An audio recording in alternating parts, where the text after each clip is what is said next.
The first stage of the Islamic call. The 3 years of secret dawah. History often remembers the loud moments, the public speeches, the confrontations, the turning points. But before the voice of Islam echoed through the valleys of Mecca, there was silence. 3 quiet years. Years of patience. Years of careful steps. Years when the greatest message on earth was shared one heart at a time. Because Mecca was no ordinary city. It was the heart of Arabia, the home of the Kaaba. Every tribe across the desert looked toward it with reverence. But inside the sanctuary built by Prophet Ibrahim, idols had taken over. Hundreds of them. Stone gods, wooden statues, silent images that people prayed to, feared, and defended. The guardians of these idols were the Quraysh. They controlled the pilgrimage. They controlled the sanctuary. They controlled the traditions of Arabia. To challenge their beliefs was not just religious reform, it was social rebellion. And so the message began quietly. The first hearts that believed. When revelation first descended in the cave of Hira, the Prophet Muhammad ﷺ did not rush to the crowds. He began where every great movement begins, at home. The first person to believe in him was Khadija, his wife, his companion, the one who had already seen his honesty, his kindness, his integrity. When he told her about the revelation, she did not hesitate, not for a moment. She believed. And in doing so, she became the first believer in Islam. But 4 believers would change history. The quiet growth of the movement. Abu Bakr did not keep the message to himself. He began speaking to people he trusted, friends, family, those who knew his character, and slowly, one by one, hearts opened. Among those who embraced Islam through his efforts were some of the greatest names in early Islamic history: Uthman ibn al-Affan, al-Zubair ibn al-Awwam, Abdul Rahman ibn Auf, Sa'd ibn Abi Waqqas, Talha ibn Ubaidullah. Men who would later become leaders of the Muslim world, but at that moment, they were simply believers, quiet believers, learning a new way of life. The first community. As more people accepted Islam, the number of believers grew. They came from different tribes of Quraysh. Some were respected, some were poor, some were young, some were enslaved. Among them was Bilal ibn Rabah, a man from Abyssinia whose faith would later shake the walls of oppression. There was Abdullah ibn Masud, Khabab ibn al-Arit, Abu Ubaidah ibn al-Jarrah, and many others.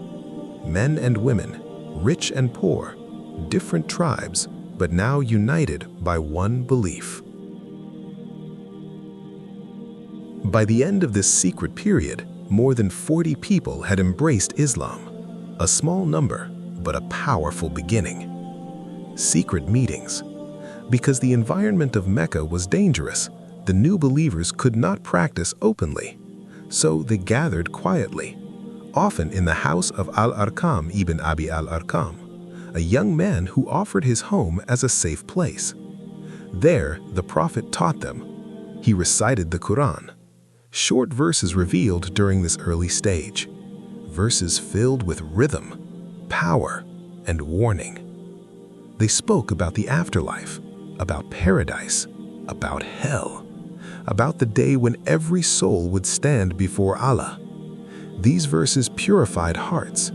They broke the chains of old beliefs, and they created a new generation of believers. The early prayer. Even in those early days, prayer became part of their lives.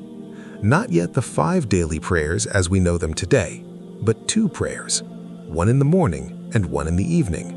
Quiet moments of worship far from the eyes of the idol worshippers. Sometimes they prayed in hidden valleys outside Mecca, sometimes in quiet corners. There, the Prophet taught them how to perform ablution, how to stand before Allah, how to bow, how to subdate. One day, his uncle, Abu Talib, saw them praying with Ali. He asked them what they were doing. When he heard about their worship, he did not stop them. Instead, he simply said, "Continue with what you were doing." The news begins to spread.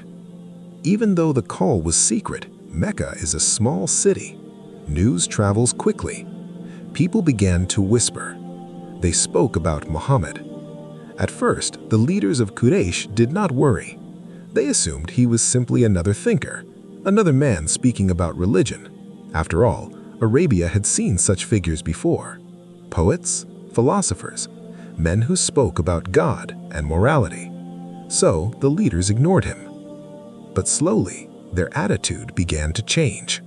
Because this message was different. This message didn't just talk about God. It challenged idols. It challenged traditions. It challenged the entire system of beliefs that supported the authority of Quraysh.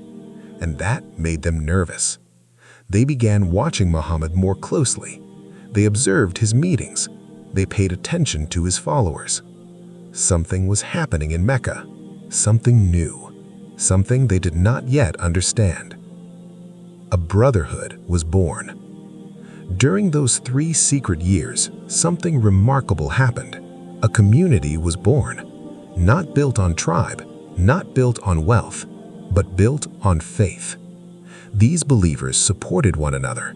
They protected one another. They learned together. They prayed together.